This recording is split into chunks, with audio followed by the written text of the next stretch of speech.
Hey there everyone, and welcome back to Making Memories. Today we're talking all about overcoming those fears of trying something new, trying something different, being worried about wasting your money and time when it's time to try something new. We're going over that first cruise experience, some tips and tricks, and overcoming those fears today on Making Memories. Welcome to it.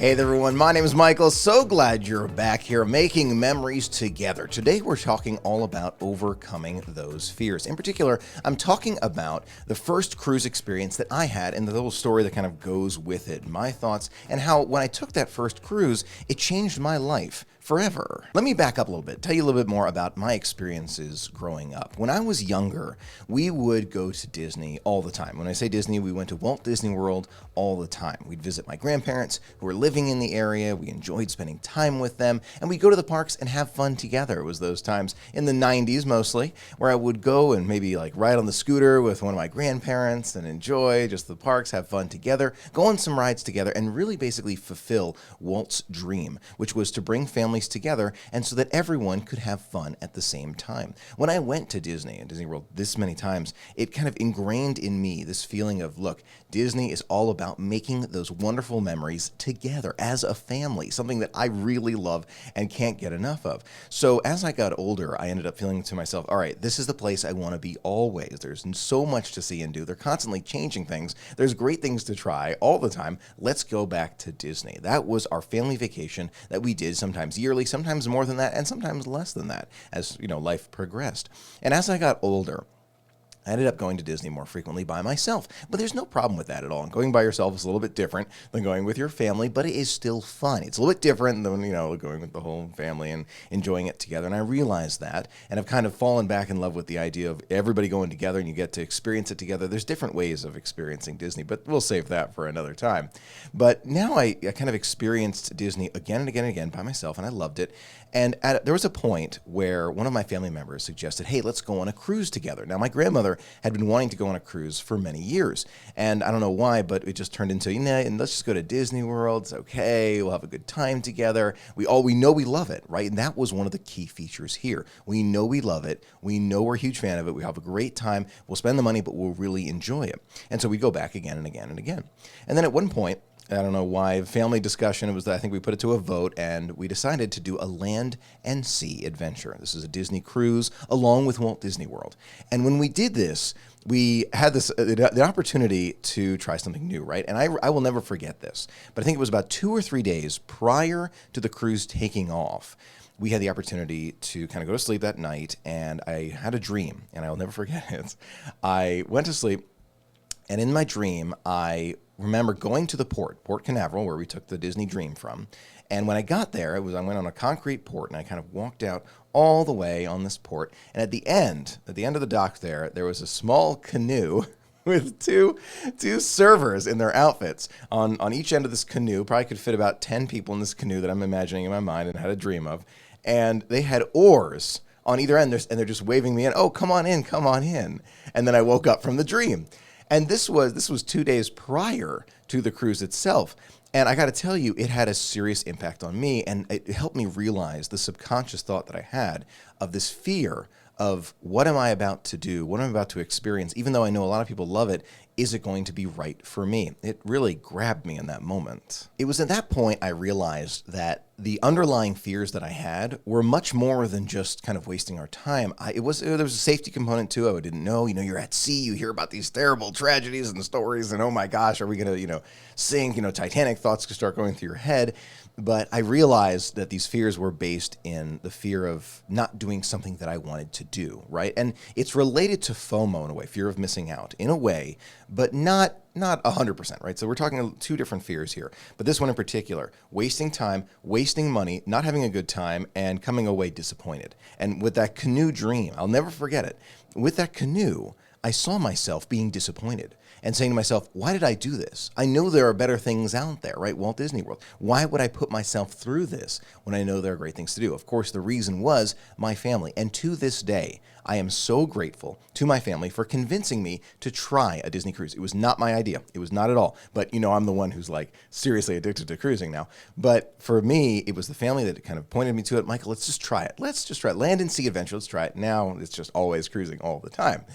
So because of this, we had this new perspective, right? And it kind of changed things. But let's kind of go back into how this has changed things. All right, we're going back. Let's imagine for a moment we're going to the port, right? This actually happened for our very first cruise a couple of years ago, family 3-night cruise on the Disney Dream. We drive to the port. Once I get to the port and actually see the ship, I get to, I understand, okay, that's the ship.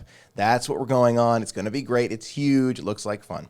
So when we stepped on board, we went through security, then we got a chance to step on board. And when we did, we had this experience that many others have had before, and it really kind of took me in for a moment and made me realize the kind of experience I was about to have, the level of service, the level of magic, right? When we think of Walt Disney World for a moment, you think of magic and family time together. And I thought to myself, as we walked in, and they said, welcome to the K family, and the next thing you know, there's like an applause as we're walking into the ship. And all the cast members and crew members were around us, and they said to themselves, and I'm saying to myself, I was like, wait a second, this is special. This is different. They are welcoming us by name as we're walking onto the ship. It was at that moment I realized something was different. Something was unique. Because even at Walt Disney World, they can't do that, right? They welcome you to the guest as you check in. This was way back. You welcome to it, and then you go off and do your own thing. Here on the cruise, you were an invited guest. You were welcome aboard in a very special way. Now, fast forwarding a little bit, I went on a Royal Caribbean cruise, and I remember stepping on board. I think it was about deck 4. We stepped on board, and it was great. There's no problem with Royal. I want to go back again, going on a Celebrity. It's going to be great. But when I stepped on board, I realized that there's an opportunity for Royal to kind of bring about that feeling, because I remember I went to it. And I stepped on deck 4 or 5, wherever we got on the Independence of the Seas, and then I looked to my left and I looked to my right, and I was thinking to myself, something is a little off, right? We need that applause. We need some way of feeling welcomed in a very special way. And I have a feeling maybe these other cruise lines will get to that one day in the future. That being said, if it's a budget cruise line, probably not going to be their highest priority, or if they have a lot of people on board. Think of Symphony or Harmony or Wonder of the Seas. These mega ships have so many guests to get on and off on that day. It would probably be impossible for them to do the welcome as you step on board. So Disney Cruise Line may have kind of the hold on that, which is still great. I love it. I hope it never goes away, because it gives you that extra special feeling of being an honored guest on board, something super special. Once we started to get settled on board, our room wasn't ready yet. Kind of picture the scene for a moment. We're just walking in, enjoying, taking the elevator up, and I've done my research in advance now, and we go to Cabanas. Cabanas is the buffet on board all the Disney cruise ships. When we get there, we try some of the food. Immediately, things start to change in my mind as we try these delicious snow crab legs, or some amazing pumpkin pie, or incredible burgers that they make for you. You know, it's those specialty touches that start to reel us in to that cruising experience. But it goes beyond that. Let's keep going. As we go, I'm going to fast forward a little bit, and I'm going to go back. You go to the dining experience, right? Let's just take that for a second. I did some research in advance of our first cruise, and I do recommend you do the same, by the way. If you're thinking about a cruise, I do recommend doing some research. It's going to help you a lot if you're thinking about it, but not over research, right? That's the part. But I did know that there was going to be a great specialty dining available for us on board. Just the regular dining, but it felt really special to me. And so we had I remember researching the ahi tuna avocado tower before we went. And you know me, that is my favorite food item on any cruise line I've ever been on. Truly love it. And Disney does it so well. But it's not just that one. The tuna steak, or just the steak, or these specialty items, the special burgers, something that you find at these different restaurants is going to be special. I almost guarantee it. They really pride themselves on the amazing food. And that's just another thing that kind of brought me in, because I love food. But now when I think of cruising, the menu of what, of course, the ship and the itinerary is first in my mind. But as I think about what I want to do while I'm on board, one of the very first things that comes to my mind, what are we eating? What are we eating when we're on board? It comes to me right away. I love thinking about it, and it goes to show how much they prioritize the food experience when you're on board. It's something extra special that they really want to make you feel welcomed with. It's specialty food meant for everyone. Now, that being said, if you're thinking about researching before your cruise, you want to research, find all the best items, of course, lots of recommendations out there for you. I recommend looking at them, absolutely. That being said, be open to new ideas, things you haven't tried before. I told friends, if you're looking to try sushi for the very first time, and technically it's sashimi, but okay, ahi tuna avocado tower. It's your opportunity to stretch your food legs, as it were, and try something new, try something different. And when you're on this first cruise, and I researched this as well, another tip for you, don't miss the dinners. Don't miss them, especially the Disney cruise, because the menu always changes, the experience changes each time, and you have that amazing wait staff who's just ready for you. It's all included. You might as well go and experience it. Now, if you're a repeat cruiser, you've been many, many times, you may want to kind of do other things, and I totally get that. I've done it myself, but those dinners are so, so good, worth going out of your way for. There's always something delicious, and they're changing the menu pretty frequently. That's another piece of this. If you're doing your research for the different food that you can find on board, you'll notice that sometimes some of the food items that you learned about in advance weren't available when you stepped on board. So sometimes that does happen, not all the time, but from time to time, it's like, oh, I love this one steak. It's not there anymore. Something else has taken its place. They change the menu from time to time. So even if you do that research, you find something you love, be open to new ideas because the menus change. Now, that can't be the only thing that sold me on cruising, right? No, of course, there's a lot of other factors here. But another thing that really took me by surprise, and I'll never forget this, we started to leave Port Canaveral, and I think we caught the beginning of the launch, but I think it was just after we made the launch. Maybe it was 20 minutes after we had taken off from the port. And my mom and I, we were out on deck 4 on the Disney Dream, which is where you go out and that large, circular area where you can kind of do the track around the cruise ship, and you can see out onto the water. There's a balcony area right there. And I remember resting my arms on the little bar right there and just looking out at the sea. And there was a little bit of a tear in my eye. And, some people say, oh, you're getting emotional about a lot of different things. I think that it's totally okay, especially when you're in true delight. You found something that truly makes you super happy. Feeling that emotion is never a bad thing, never. So for me, this moment was extra special. And I looked at my mom, and I remember saying, it's like, why have we waited so long to do this? How could I wait so long? Or something like that. I think I said, why did I wait so long to do this? And Mom knew right away that I just loved it. I could not get enough of it. She knew that right then and there, just looking at the sea from deck 4 on we were on the port side of the Disney Dream. I will never forget it. It was a moment that was very special to me. I realized right there, not only did I love cruising, but I had made a major mistake. One that I hope you don't make, and I'm hoping that by this, this discussion, you have the opportunity to not make this mistake. I waited because of fear. The reason why I did this is because I was afraid that the Disney Cruise Line and cruising in general would not be as fun, as magical, as worth it for me as a Walt Disney World, Disneyland, or some other kind of Disney vacation on land. I was so afraid of wasting time and money that I didn't do this thing until much later in my life. I really, really, really wish I was younger and had the opportunity to go to the kids club on board. I really wish we had done that, but that's okay. Now I've learned, and when I have kids one day in the future, I'm looking forward to them experiencing the kids club on board.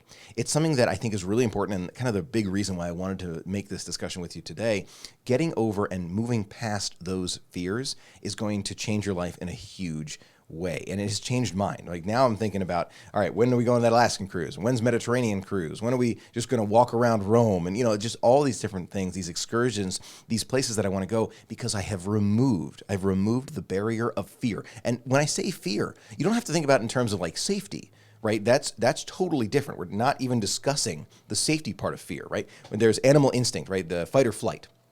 Totally different kind of discussion that I'm talking about here. This is more of a logical fear, right? Let's remove the fight or flight fear for a moment, because a lot of that's logic. A lot of that is based in the deeper part of the brain. We're not talking about that today. We are talking totally about your logical ability to say, I don't want to do this because I don't want to waste money, I don't want to waste time, and I don't think it'll be as good, right?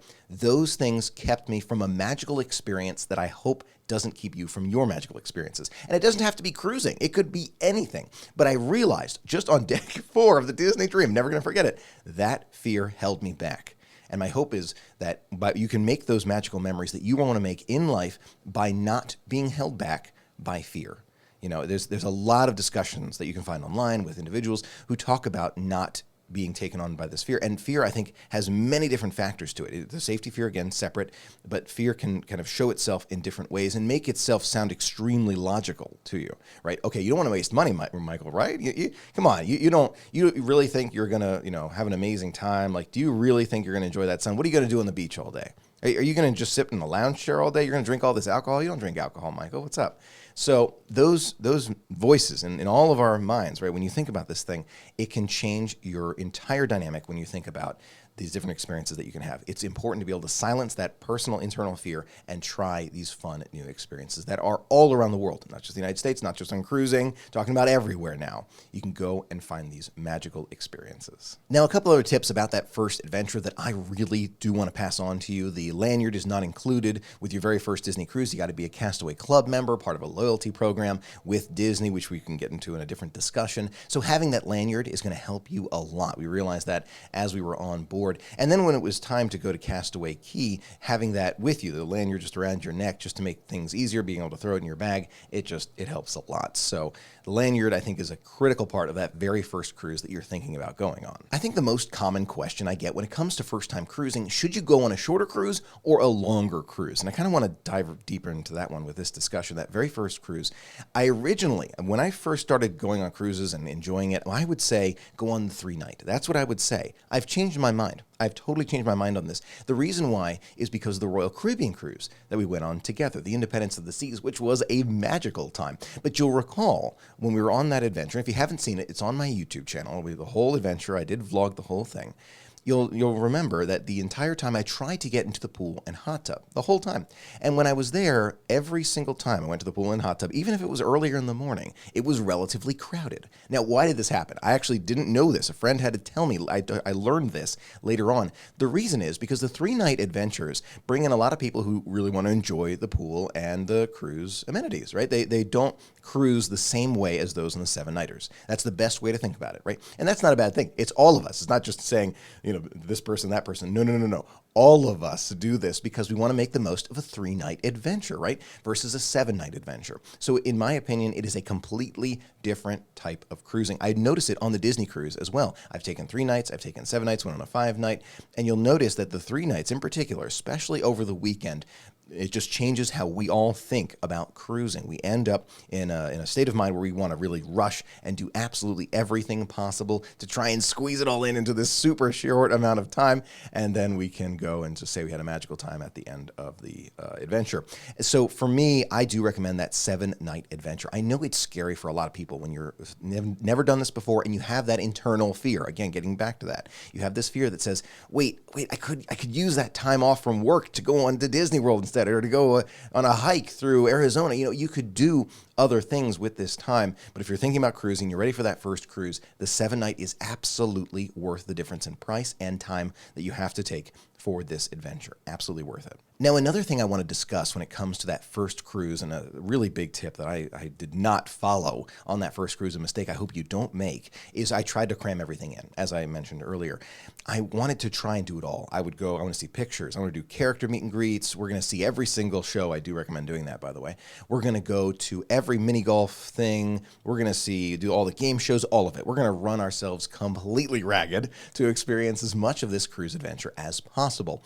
And we did this, and it was amazing, but I would not do it that way again. Of course, the reason is I don't have as many strong memories of certain things. I have a lot of scattered memories of a lot of different things. And I remember at some points I would actually get in the pool and then jump back out, shower, change, and go do something else. And it would end up feeling like, okay, I'm just running through everything, trying to get everything done all at once. And it definitely did not make the experience as good as it could have been. Now that I've been on more cruises, I know how good it can truly be when you take the time to enjoy the things that you really want to enjoy. Whether it be sitting by the pool or going to all the game shows or whatever it may be, but taking that time, do not try and cram everything in. It will not be as magical as if you just went and enjoyed the 1, 2, 3, 4 things that you really want to do.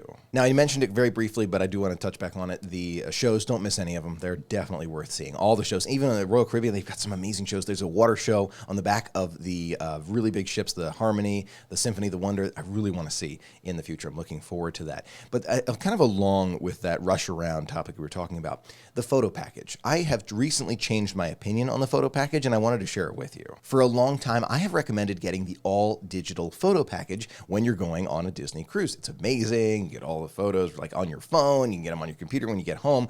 There's an issue. It does cost a lot of money, like $300 or $400 nowadays. It's really getting more expensive. And there's an issue I ran into. I love the photographers. They do a great job. Really appreciate everything that they do.